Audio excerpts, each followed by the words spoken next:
At 6 o'clock Sunday morning, July the 13th, 1777, William Hayley wrote, in haste, to his friend the London surgeon William Long.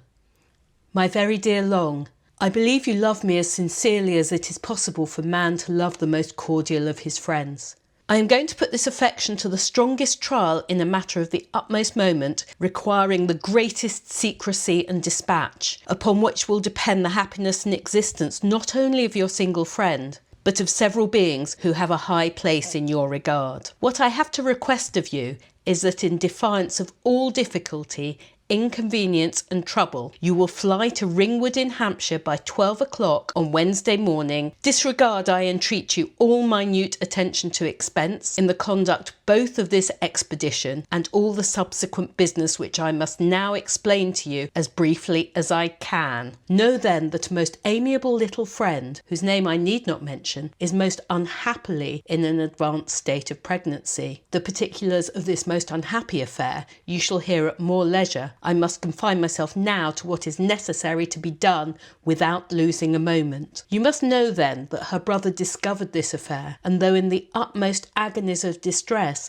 has behaved to her with the tenderness and generosity of an angel. A most cruel circumstance puts it out of his power to conceal her himself, for in the course of the week, and probably on Wednesday next, he expects a large party of relations at his house. Now it is absolutely necessary to remove her before their arrival, and relying on your humanity and friendship, we have devised this plan as the only possible one by which we can preserve a most amiable though unfortunate being from shame, misery and ruin. After outlining their thinking, Hayley continues, we at first thought it would be best for you to fix her in a place some few miles from town for fear of being seen. But the many inconveniences incline us to think it will be best to secure some good airy lodging in the skirts of the town where she may rest secure without setting her foot out of doors for fear of being discovered, and where she can be most conveniently under your immediate care and protection. I cannot possibly commend a more precious or interesting pledge to your charge, and do it with the most perfect confidence in the generosity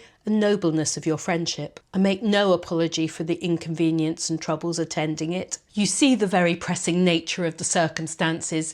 You see that we must not stir ourselves, for reasons very obvious to your judgment. But I am persuaded that you will on this very trying occasion do everything that friendship can possibly inspire. I can therefore only repeat that I beg you will settle everything for her safety, comfort and advantage that your best judgment can possibly devise.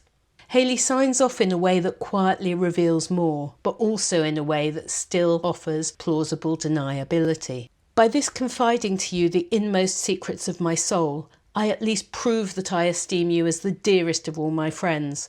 And then there's the postscript. Our little friend has no servant. You will endeavour to fix on some steady, elderly woman on whom she may depend. I would have her called by the name of Mrs. Sidney, a foreigner and the widow of an officer lately killed in America. For heaven's sake, give me a line Monday night, and do not fail our dear friends.